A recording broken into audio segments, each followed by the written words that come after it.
El domingo pasado, al final del capítulo 1, en el versículo 17, esto fue el final del capítulo 1. Y dice en el versículo 17, el Señor, por su parte, dispuso un enorme pez para que se tragara a Jonás, quien pasó 3 días y 3 noches en su vientre. Leímos que Jonás no solo fue arrojado al mar, ¿se acuerdan que los marineros lo arrojaron al mar? No solo fue arrojado al mar, sino que se hundió en lo más profundo del océano. Tomen en cuenta eso, mis hermanos. No solamente fue arrojado al mar, sino que fue hundiéndose más y más y más a lo más profundo del océano. Y luego fue tragado vivo y permaneció dentro de un pez gigante por 3 días y 3 noches. Eso es la presentación de este capítulo 2. Porque ahora entramos y vemos alrededor del capítulo 1 y comienzo del capítulo 2 que las Escrituras revelan que Dios dispuso, que Dios ordenó, que Dios tomó el control de todas las cosas, de todos los eventos, para que sean así, para que sean de esa manera, demostrándonos que Él es un Dios soberano, que Él es un Dios providencial, que está siempre en el control de todo, con tal de llevar su plan de redención tal como Él lo ha determinado.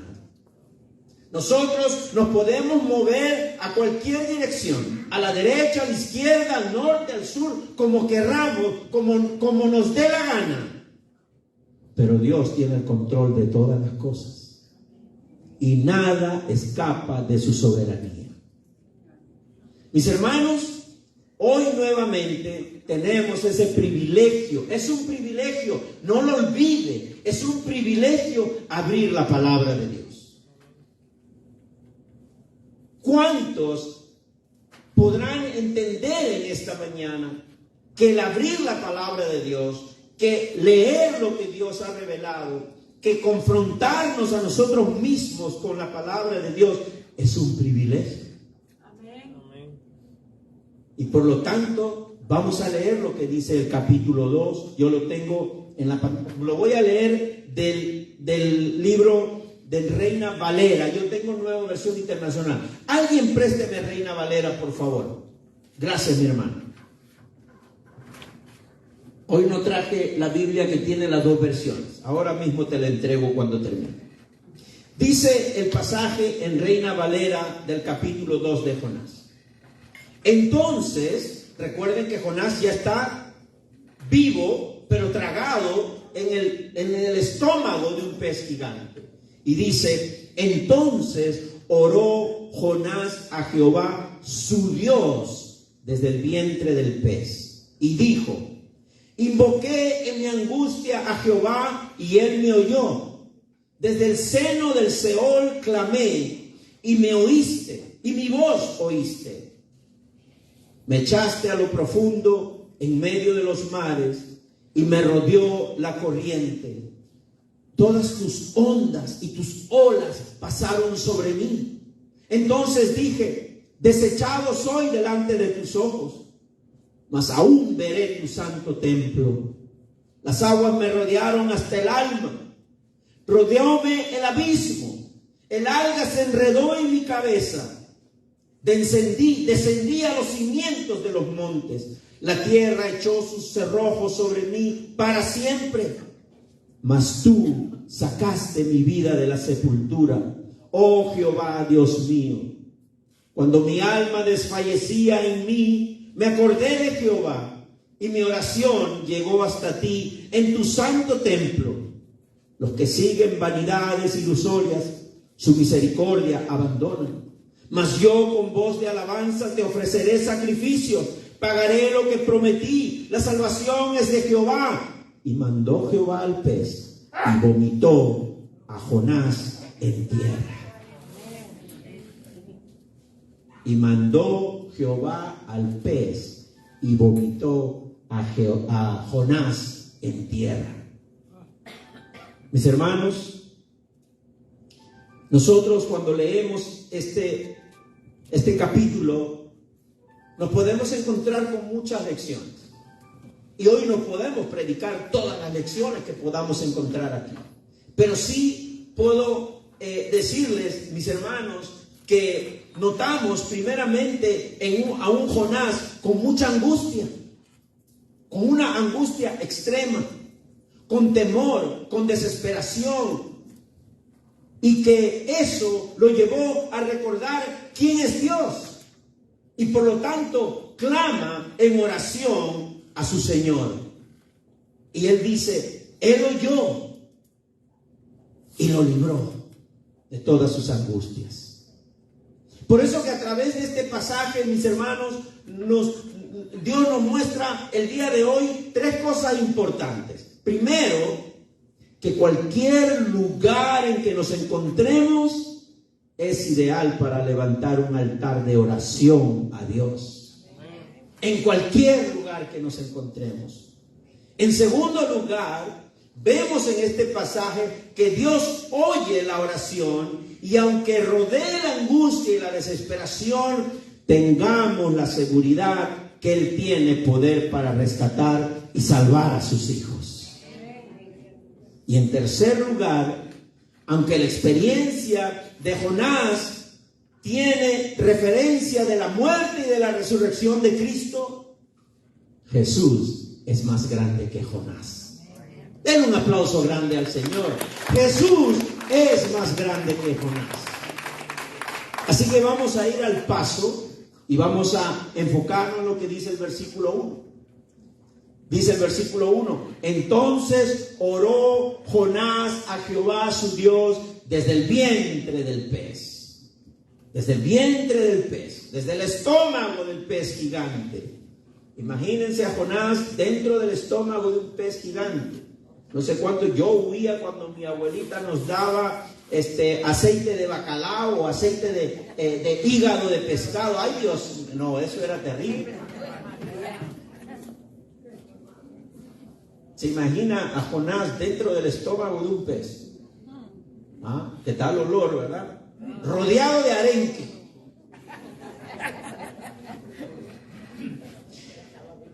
Pero mis hermanos, entiendan algo, que Jonás, antes de caer al mar, era un desertor de la misión de Dios. ¿Se acuerdan? Era un desertor, un hombre de perjuicios en contra de los ninivitas. No quería ir a llevar el mensaje de... Es más, ni siquiera un mensaje de salvación. Era un mensaje de destrucción. Les tenía que decir, serán destruidos. Un hombre que pensaba más en sí mismo que en aquellos que Dios había escogido para ser salvos. Y ahora encontramos a un Jonás, ¿verdad?, que prefería el odio contra los ninivitas que la misericordia de Dios sobre ellos. Vemos a un Jonás en el capítulo 2, vulnerable, débil, encerrado, aprisionado en el estómago de un pez gigante, ante el horror que ha vivido, siendo hundido. Él ha detallado en esta oración todo lo que él ha experimentado antes de que el pez se lo tragara vivo.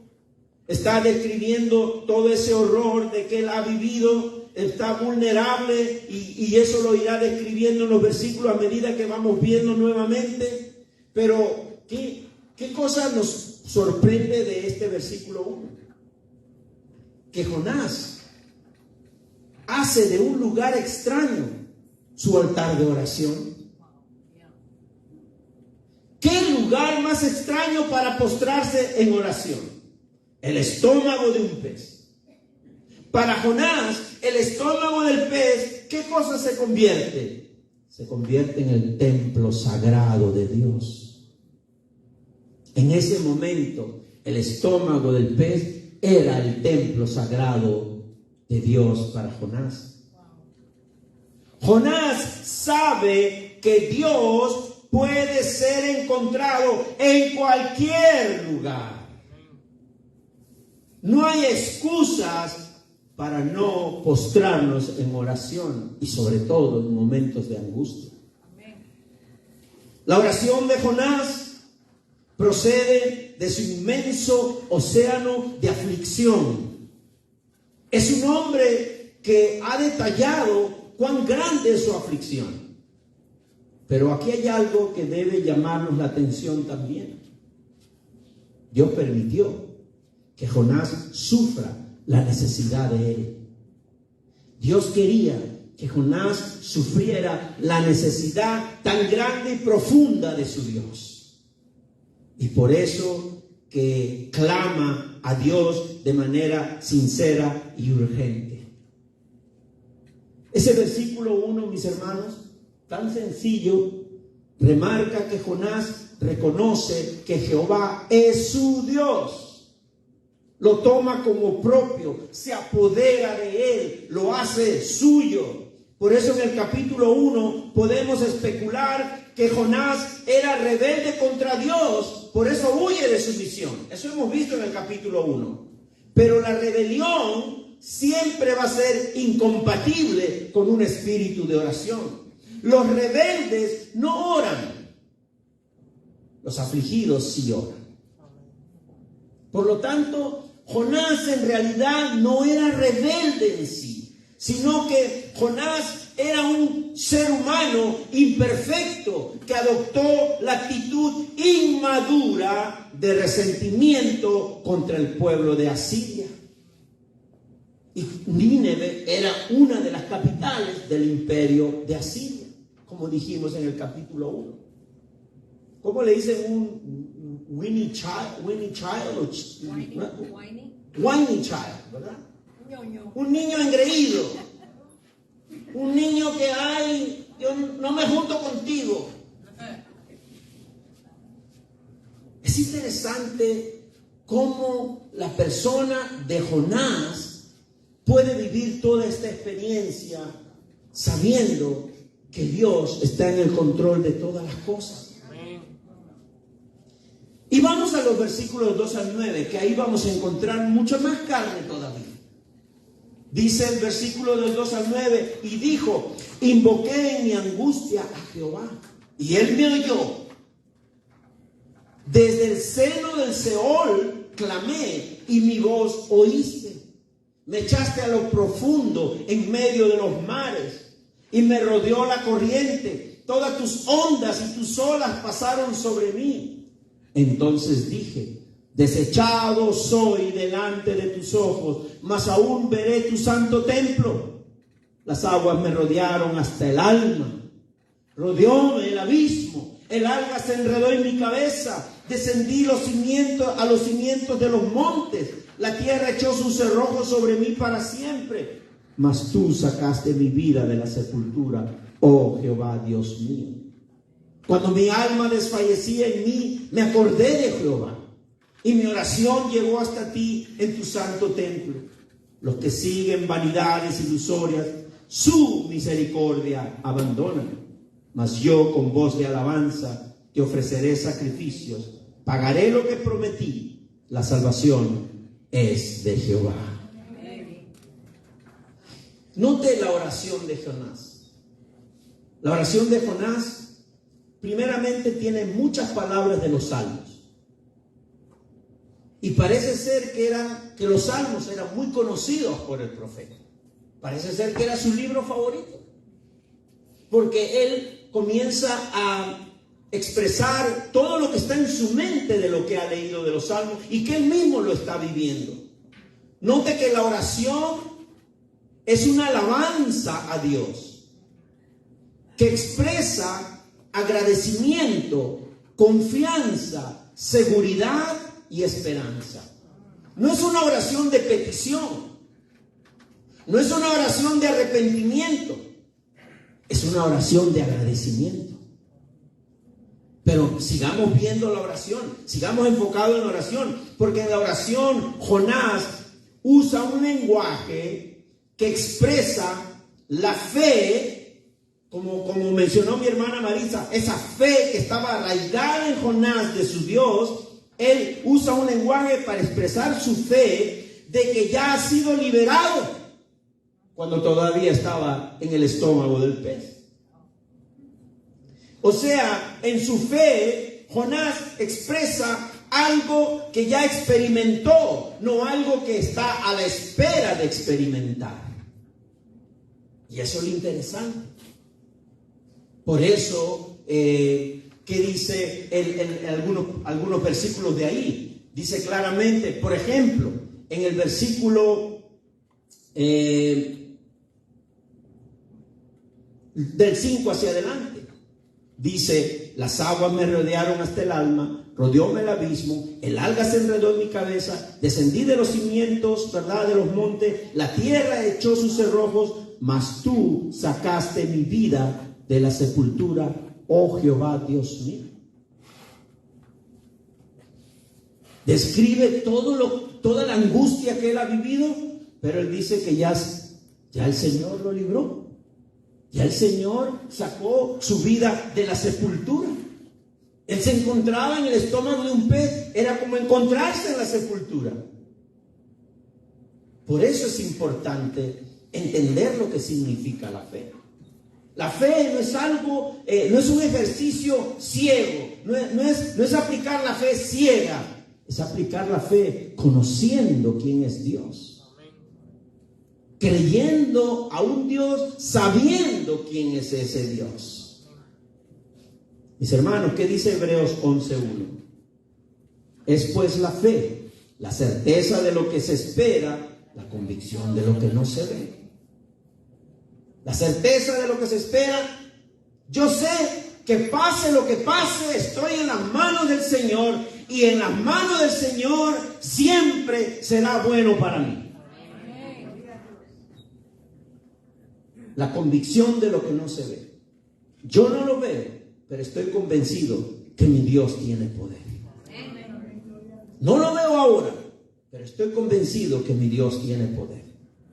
Por lo tanto, lo que habla Jonás es el resultado de la fe. Una fe que conduce al afligido en la actitud correcta de confiar que Dios está en el control de todas las cosas. Confiar que Dios está en el control de todas las cosas. A veces oramos pidiéndole a Dios que actúe de acuerdo a nuestro control. Nosotros queremos controlar los eventos. Nosotros queremos que Dios actúe de acuerdo a nuestro control. Cuando la palabra nos enseña una y otra vez, y otra vez, y otra vez, que Dios es soberano y que Él siempre tendrá el control. No sé cuántos se alegran que Dios tenga el control de tu vida.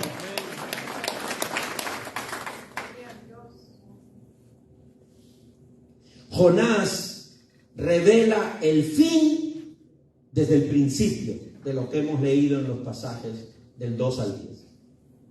Nos está contando el final desde el principio. Una liberación que todavía no se ha producido porque está en el estómago del pez, pero para el profeta ya era un hecho. Y no porque él manipulaba a Dios, ojo, no porque él manipulaba a Dios, sino que sabía que Dios está en el control.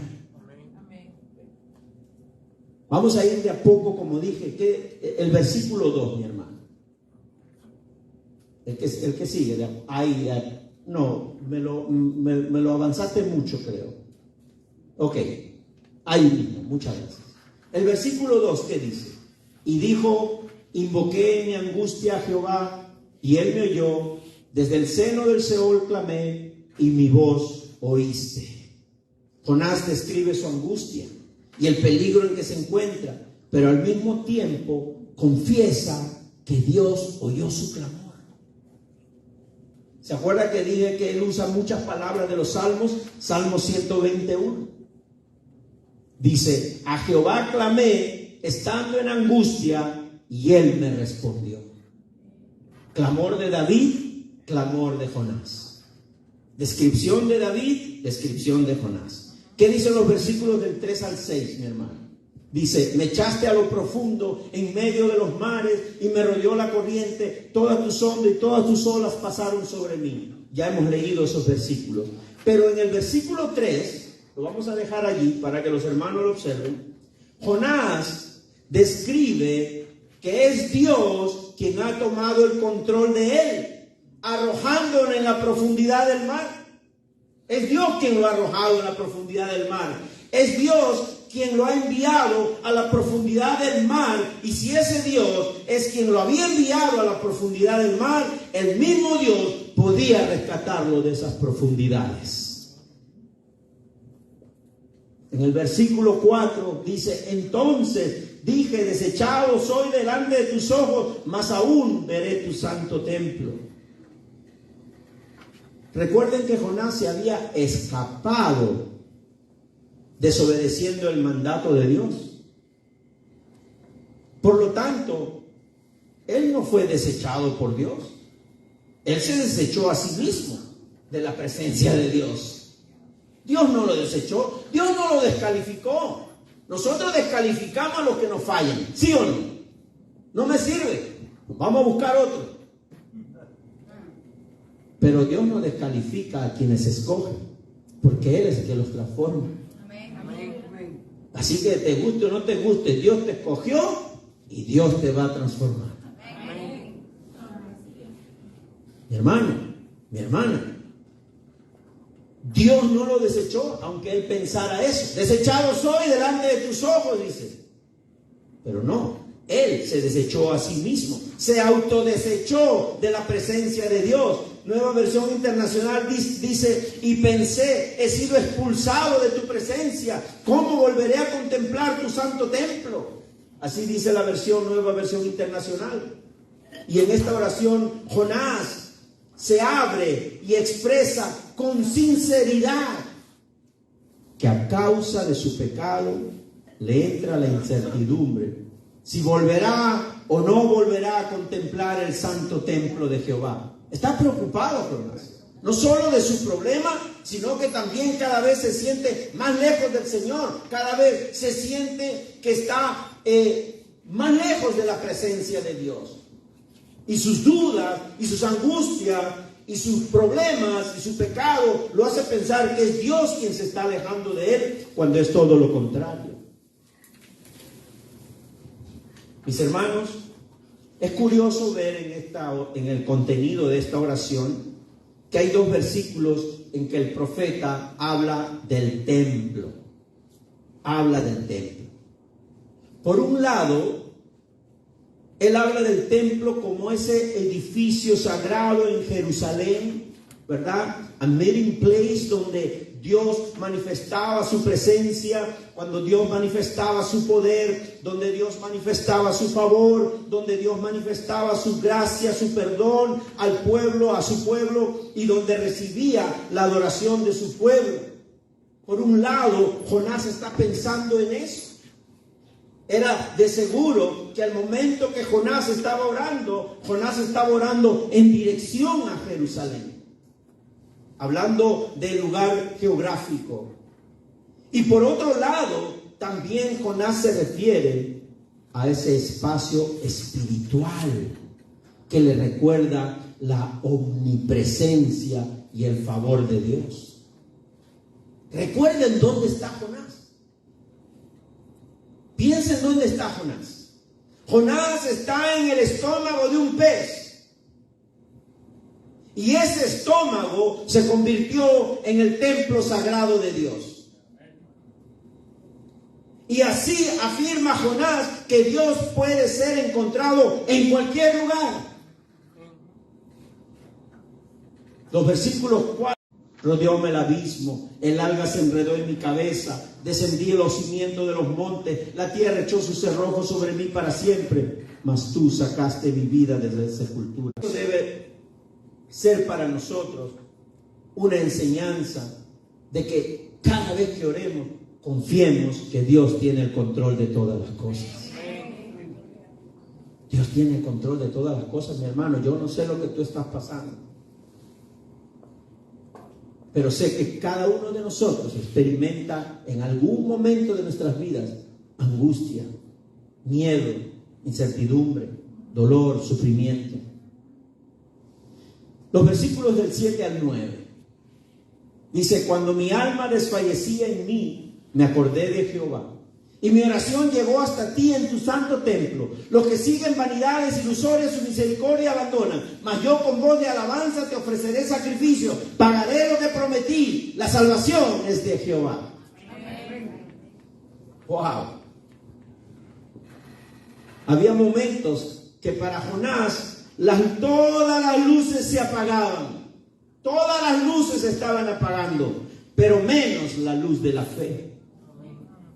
Menos la luz de la fe. Otra vez que dice el Salmo 143, dice, y mi espíritu se angustió dentro de mí, está desolado mi corazón. Otra vez, David, desolado, angustiado, su espíritu angustiado. Y Jonás nos está diciendo en estos versículos que acabamos de leer en la oración que él también se encuentra angustiado.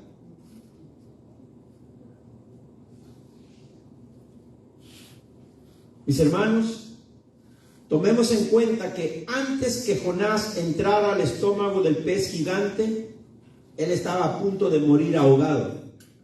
Estaba cada vez más, descendía y descendía a lo más profundo de las aguas, a lo más profundo del océano. Desfalleciendo ya en el estómago del pez, se acordó de Dios. Se acordó del Señor. Porque nos dice el que sigue, mi hermano. El anterior, por favor. Allí. Cuando mi alma desfallecía en mí, me acordé de Jehová. Se acordó de su Dios. En ese momento que desfallecía. Y ese recuerdo fue el punto de inflexión, ya que aún envuelto en grandes problemas, el Espíritu Santo comenzó a iluminar su conciencia. Pueblo de Dios, entendamos el día de hoy, cuanto más grande es tu problema, más rápido te acuerdas de Dios. Cuanto más grande es tu problema, más rápido te acuerdas de Dios. Pero cuanto más grande es tu bienestar, más rápido te olvidas de Dios. ¿Será así? ¿Por qué nos pasa eso? ¿Por qué cuando todo va bien nos olvidamos de Dios? Y cuando todo va mal, entonces nos acordamos de Él. Yo le doy gracias a Dios que muchas veces el que nos vaya mal es bueno para nosotros, para volver a nuestro Dios. Él no nos abandona. Nosotros somos los que somos cambiantes. Él es inmutable. Él nunca cambia. Y ese es nuestro Dios. Ese es el Dios de esta iglesia. Y gracias a Cristo podemos hoy estar delante de Él. Ese es nuestro Dios. Mis hermanos, el versículo 8 nos dice, el que sigue, mi hermano, los que siguen vanidades ilusorias, su misericordia abandona. A eso nos referimos. Cuando todo va bien, cuando ya tengo todo, tengo mi casa, mi carro, mi piscina, tengo todo, tengo mi smartphone, tengo todo listo, I don't need that. Ya no lo necesito, porque ya lo alcancé todo. Me siento bien así. Pero cuando empiezan los problemas y los problemas en la que nosotros mismos nos metemos. Pues nosotros mismos, y apunto para mí también. Entonces ahí viene la angustia, la desesperación. Por eso dice la palabra, la oración de Jonás, los que siguen vanidades ilusorias, su misericordia abandona. La misericordia de Dios abandonamos.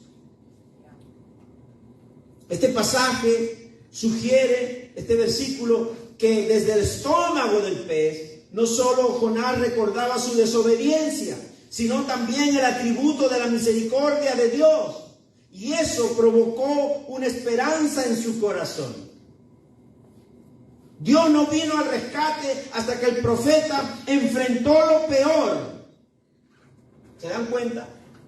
Dios no vino al rescate hasta que él enfrentó lo peor. No solo hundiéndose más y más y más, las algas enredándose en su cabeza, él no podía salir. Me imagino que estaba ahogándose, estaba muriendo en ese momento, hasta que un pez gigante se lo traga vivo. Y ahí por lo menos toma conciencia y se postre en oración a su Señor. Mis hermanos, Dios no vino al rescate del profeta Jonás hasta que él enfrentara lo peor. Pero aún así, con todo ese horror, con todas esas provocaciones, usted dirá, pero ¿qué hay necesidad de que Dios nos haga pasar por tanto? Ya que nos rescaten la primera. Él conoce a sus hijos. Él conoce que a los que están aquí a la derecha, suficiente con la primera. Y aprenden la lección. Pero a los que están aquí a la izquierda, mejor no digo nada. Y los que están atrás, peor. A la primera no aprenden, a la segunda tampoco, a la tercera menos, a la cuarta, a la quinta, hasta que por fin se acuerdan de Jehová y por fin se postran delante del Señor.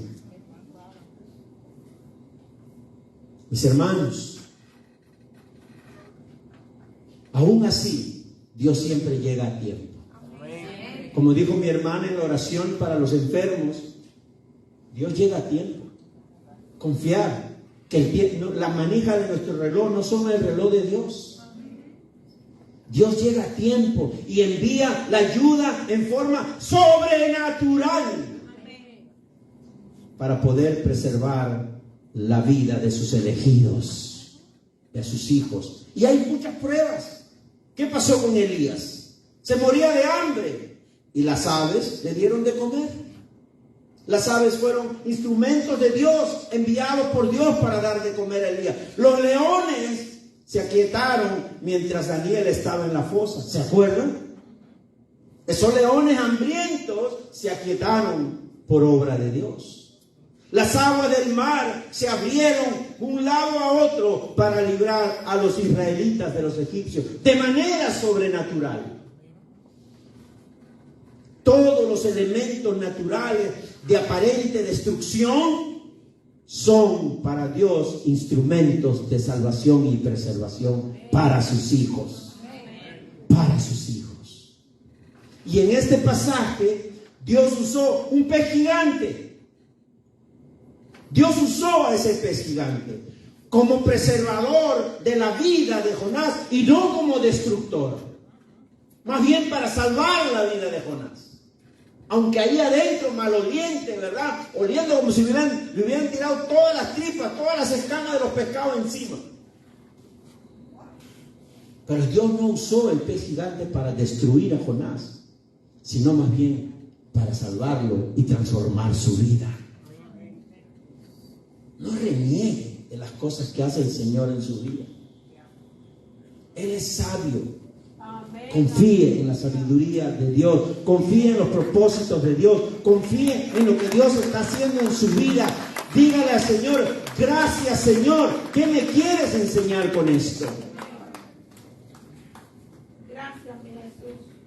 Mis hermanos, Dios tiene poder para obrar de manera sobrenatural y Él lo puede hacer ahora mismo.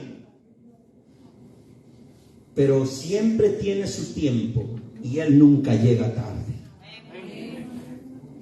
Pero entonces, ¿cuál es el resultado de que Jonás se acuerda de su Dios? Dispuso todo su ser en oración. Se rindió, se desparramó completamente delante del Señor. Ya él dijo, pues no me queda más nada que arrodillarme y aceptar lo que soy delante de mi Dios. No sigo luchando más. Y Jonás clamó a Dios desde el estómago de un pez. ¿Y qué hizo Dios? Lo oyó. Por eso que no hay razón para frenarnos de orar en cualquier lugar y cualquiera que sea la circunstancia que estamos pasando. No hay razón para dejar de orar. Mientras se levante oración en espíritu y en verdad, Dios está presente. ¿Qué dice Juan 4, 20, 24? Nuestro Padre dice en el diálogo entre Jesús y la samaritana, nuestro Padre adoraron en este monte, dice la mujer, y vosotros decís que en Jerusalén es el lugar donde se debe orar, porque tenían esa idolatría de un lugar geográfico, de un templo de paredes. Adoraban el templo de paredes, pero dejaban de adorar al verdadero Dios. Y dice la mujer, que ustedes nos han dicho que es en Jerusalén el lugar donde se debe adorar. Jesús le dijo, mujer, créeme que la hora viene cuando ni en este monte ni en Jerusalén adoréis al Padre. Vosotros adoráis lo que no sabéis, nosotros adoramos lo que sabemos, porque la salvación viene de los judíos. Mas la hora viene, y ahora es, cuando los verdaderos adoradores adorarán al Padre en espíritu y en verdad, porque también el Padre tales adoradores busca que lo adoren. Dios es espíritu, y los que le adoran en espíritu y en verdad es necesario que le adoren. No habrá una adoración real, no habrá una oración verdadera si no es guiada por el Espíritu Santo, que nos trae a la verdad. Y al traernos a la verdad, nos hace reconocer quiénes somos. Cuán agradecidos debemos estar. Por eso la oración de Jonás no es una oración de arrepentimiento, no es una oración de petición, es una oración de agradecimiento. Mis hermanos, la acción de gracias condujo a Jonás la promesa de ofrecer sacrificios y cantos de gratitud a Jehová. Versículo 9, mi hermano. Mas yo con voz de alabanza, dice, parece que era ya quería cantar en el coro de la iglesia Jonás. Ya si me saca de esta, Señor, yo canto en el coro. Bueno, así decían algunos también. Mas yo con voz de alabanza te ofreceré sacrificios, pagaré lo que prometí, la salvación es de Jehová. Wow. Ahora sí, un hombre transformado, un hombre que ha sido tocado desde lo más profundo de su corazón. En ese momento él estaba reconociendo y él estaba dando una acción de gracias y prometiendo ofrecer sacrificio y cantos de gratitud a Jehová. Eso es lo que hay que hacer cada vez que oramos. Y cuando el Señor responde, debemos dar gracias a Dios. Cantar alabanzas al Señor, darle gracias a Dios, agradecerle en todo momento. Mis hermanos, esa es la actitud de fe cuando el afligido puede valorar cuán grande es la bondad y cuán grande es la mano de Dios sobre su vida. Para un judío como Jonás, esa promesa era grande, cuidado, era una promesa grande también, como judío que era, porque significaba un arrepentimiento. Hacer sacrificio para los judíos significa arrepentimiento, significa lealtad, significa agradecimiento a Dios. No hacer sacrificio por gusto. El sacrificio tenía un propósito. Jonás ejercitó el arrepentimiento y Dios obró la liberación. Librado no solo de la muerte, sino del castigo de la desobediencia y rebeldía. Ya estaba siendo librado. Fue rebelde, fue desobediente, ¿verdad? No quiso ir a Nínive. Bueno, compró su pasaje, se fue a Tarsis en dirección contraria. Hubo una tormenta grandísima, los barcos estaban por hundirse, hasta que los marineros escuchan de la misma voz de Jonás que todo eso estaba ocurriendo porque él estaba desobedeciendo a Dios. Y lo arrojaron al mar, y el mar y él se iba profundamente más y más y más, hundiéndose a lo más profundo de los mares, hasta que Dios manda este pez gigante y se lo come vivo y lo rescata. Y entonces ahí recién se postra en oración, reconoce, agradece a Dios, y entonces ahora el Señor lo libra de su desobediencia y de su rebeldía. Que dice Malaquías 3:4, y se sentará para afinar y limpiar la plata. ¿Por qué traje estos versículos? Porque Dios siempre está en el control y Él sabe lo que es necesario para cada uno de nosotros para poder salir de esa aflicción y empezar a experimentar esa paz y esa liberación que solo Dios sabe dar. ¿Qué dice Malaquías? Y se sentará para afinar y limpiar la plata. Ahí está Dios como platero, refinando, afinando la plata, porque limpiará a los hijos de Leví. Es que los hijos de Leví no se pueden limpiar ellos mismos. Al contrario, se ensucian todos los días. Su naturaleza es ensuciarse todos los días. Su naturaleza pecaminosa los lleva a ensuciarse todos los días. Ya otra vez voy a traer el ejemplo. Un cordero y un cerdo caen en un hoyo de lodo, de barro. La naturaleza del cordero va a ser que salga de ahí como sea. Va a hacer todo lo posible de salir de ahí. Y el cerdo, ya ustedes saben la respuesta. Feliz de la vida en ese hoyo. Porque así es su naturaleza. Por eso la palabra dice que Dios es el que afina, Dios es el que limpia la plata, porque limpiará a los hijos de Leví, los afinará como a oro y como a plata, y traerán a Jehová ofrenda de justicia. Y será grata a Jehová la ofrenda de Judá y de Jerusalén, como en los días pasados y como en los años antiguos.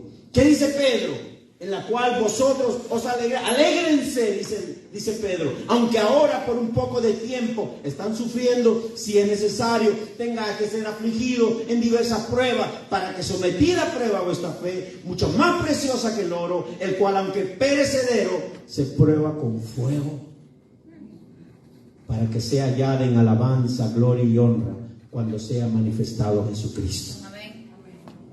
¿Por qué, Señor? Porque me tienes que afinar como el oro, como la plata. Es que duele, es que trae sufrimiento, desgasta, frustra, cansa, dan ganas de abandonar. Pero así es el Señor, porque Él mantuvo a Jonás bajo prueba y disciplina santa. Eso es disciplina santa. Amén.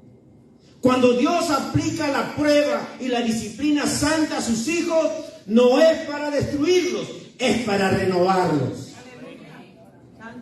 Es para renovarlos. Así que si usted buscaba una iglesia donde le digan, mi hermana, mi hermano, te va a ir bien en la vida, se equivocaron de iglesia. Porque la palabra no enseña eso. La palabra enseña que lo que Dios quiere es transformar nuestras vidas. Y si Él está en su voluntad bendecirnos con cosas materiales, gloria a Dios. Pero lo que más importa al Señor es tu alma, tu vida, porque Él quiere que estés en su presencia disfrutando de la perdón, salvación y vida eterna delante de nuestro Rey de Reyes y Señor de Señores, que es Jesucristo. Sigan aplaudiendo, mi hermano, que tomo.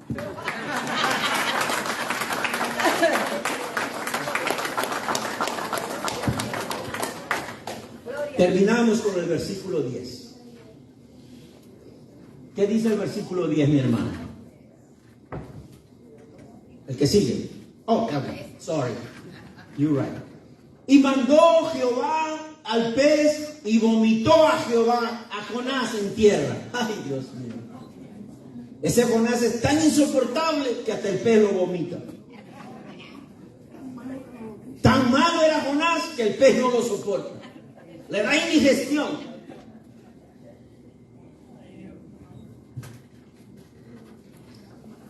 Y leímos al principio, en el capítulo 1, versículo 17, que ese pasaje, leamos creo que está ahí, dice, el Señor por su parte dispuso un enorme pez para que se tragara a Jonás, quien pasó 3 días y 3 noches en su vientre.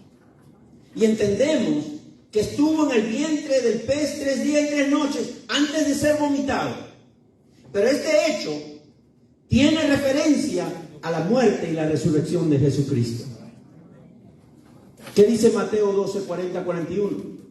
Porque como estuvo Jonás en el vientre del gran pez 3 días y 3 noches, así estará el Hijo del Hombre en el corazón de la tierra 3 días y 3 noches. Los hombres de Nínive se levantarán en el juicio con esta generación y lo condenarán, porque ellos se arrepintieron de la predicación de Jonás. Y he aquí, más que Jonás en este lugar. Palabras de Jesús. Jesús mismo menciona este evento de Jonás no solo como un hecho histórico, sino también como una revelación anticipada del poder de su resurrección con respecto a la salvación de los elegidos. Así como Jonás estuvo 3 días en el estómago del pez, Jesús estuvo muerto 3 días en el sepulcro.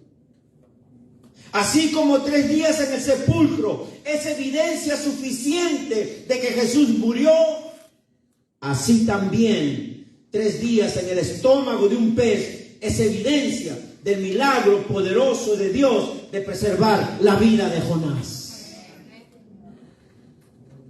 Así que el que diga es un cuento para niños, mentira del diablo. Parecerá un cuento de niños, pero hay una profunda enseñanza teológica, doctrinal, que viene directamente del Señor para tu vida y para mi vida. ¿Por qué nuestro Señor Jesucristo dice de sí mismo: aquí tienen a ustedes a uno más grande que Jonás? ¿Por qué lo dice? Porque Jesús y Jonás, recuérdelo bien, mi hermano, Jesús y Jonás estuvieron en el sepulcro como paga del pecado. Jonás por su pecado propio, pero Jesús por el pecado de la humanidad, incluyendo el tuyo. Por eso Jesús es más grande que Jonás. Jonás tuvo que sufrir 3 días de angustia para completar la salvación de los ninivitas. Pero Jesús tuvo que sufrir la muerte 3 días para salvar a los escogidos de todas las naciones.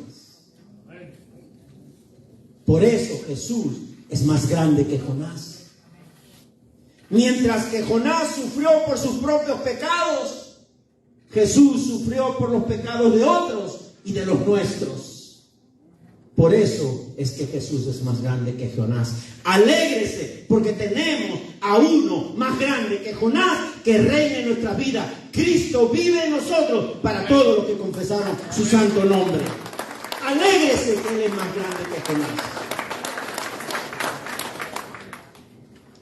Jonás salvó a los ninivitas de la muerte física. Jesús nos salva de la muerte eterna. Jesús murió y resucitó al 3er día, pero Jonás todavía está a la espera de la resurrección. Por eso Jesús es más grande que Jonás. Y es bueno tener a uno que es más grande que Jonás. Mis hermanos, para aquellos que todavía no han confesado a Cristo como su Señor y Salvador, mientras que la vida de desobediencia de Jonás abrió esa puerta de la muerte, la vida de obediencia de Jesús abre las puertas de la salvación para los que creen en Él. La muerte y resurrección de Cristo, el Cordero perfecto que quita el pecado del mundo, es el único requisito aceptable por Dios. Si la paga del pecado se completó con la muerte de Cristo, hoy le decimos a los que no han confesado a Cristo: ven a Él en arrepentimiento y recibe el perdón, la salvación y vida eterna. Donde quiera que te encuentres, levanta un altar de oración, arrepiéntete, pídele perdón y acéptalo como tu Señor y Salvador, y podrás experimentar el perdón, salvación y vida eterna. Y para nosotros, para despedirnos de este lugar, ¿qué hemos aprendido en este pasaje? Vamos a reflexionar esta mañana. Antes de que usted salga de este lugar, respóndase a sí mismo: ¿qué ha aprendido de estos pasajes? Hemos aprendido que algunos periodos de la vida humana, de nuestras vidas, las aflicciones, son la experiencia del pueblo de Dios. Estas no son experiencias de los inconversos solamente, también del pueblo de Dios. Pero la gran diferencia es que el Señor está puliendo nuestras vidas cada día más y más. Él quiere que sigas adelante en medio de este mundo de aflicciones. En esta ocasión, Dios no vino a la ayuda de Jonás hasta que el profeta enfrentara lo peor. Él enfrentó lo peor. Escuchen por favor aquí un momentito. Él enfrentó lo peor. Mis hermanos, El dolor abruma. El dolor realmente es insoportable, inclusive para los hijos de Dios. Pero Dios siempre acude a tiempo. Si alguien experimenta que su situación o su circunstancia lo aplasta tanto que le hace perder el interés de venir a Dios, hoy el capítulo 2 de Jonás nos anima a mirar la experiencia de Jonás, a invocar al Señor desde lo más profundo en que nos encontramos, porque Él oirá y nos librará de toda angustia. Por causa de nuestro Señor Jesucristo, mis hermanos, no hay profundidad de la que Dios no pueda levantarnos. Por causa de Cristo no hay un hoyo en el que Dios no pueda sacarnos. Por causa de Cristo no hay ninguna pena de la que Él no pueda aliviarnos. Por causa de Cristo no hay ningún pecado que Él no pueda perdonar. ¿Cuántos levantan su mirada al autor de nuestra salvación, que es Jesucristo nuestro Señor? Denle un aplauso grande al Señor. Él es tu Señor y no hay nada imposible para Dios. Vamos a ponernos de pie, mis hermanos, para orar. Vamos a agradecerle a Dios por este texto de Jonás. Aunque muchos lo toman como un texto infantil, pero hoy el Señor nos ha demostrado que nos ha tocado nuestro corazón. Oremos, mis hermanos. Y yo quisiera que antes de orar, cerrando nuestros ojos, yo no soy mucho de decirle a la iglesia, repitan después de mí, porque los pongo en riesgo. Ustedes no saben la barbaridad que yo pueda decir. Soy ser humano, pero voy a decirles que repitan después de mí unas líneas de los salmos. Repitan después de mí, mis hermanos, se los pido por favor, pero díganlo con toda convicción. Cuando mi alma desfallecía en mí, una vez más, cuando mi alma desfallecía en mí, me acordé de Jehová. Y mi oración llegó hasta ti. En tu santo templo. Invoqué en mi angustia a Jehová. Y Él me oyó. Desde el seno del Seol clamé. Y mi voz oíste. Mis hermanos, toda oración es una combinación de una situación real de tribulación que atravesamos, pero con una fe de esperanza. Toda oración es como caminar a través de la noche oscura, pero con la esperanza de una mañana llena de luz. Que la luz del Señor nos acompañe. Oremos. Padre, gracias te damos, Señor. Gracias por tu preciosa palabra. Gracias por tu enseñanza. Gracias porque hoy hemos entendido que no hay aflicción que nos pueda hundir, porque no hay aflicción de la que tú no nos puedas librar. Padre, en ti creemos, en ti confiamos y, Señor, en ti depositamos toda nuestra fe, porque solo tú tienes el poder de manera sobrenatural para transformar eventos, situaciones, problemas, angustias, dificultades. Y aquí hay muchas en este lugar, Señor. Por eso te rogamos y te suplicamos. Estamos en este momento metidos dentro de ese estómago de un pez gigante. Padre, no sabemos qué más hacer, pero levantamos oración de agradecimiento, porque sabemos que tú oyes la oración de tus hijos y de ahora en adelante seguiremos confiando que todo se hará a tu tiempo, a tu propósito y a tu voluntad. Gracias te damos en el nombre del Padre, del Hijo y del Espíritu Santo, y todo el pueblo de Dios dice amén. Que el Señor los bendiga mucho. Quédense a brindar un café.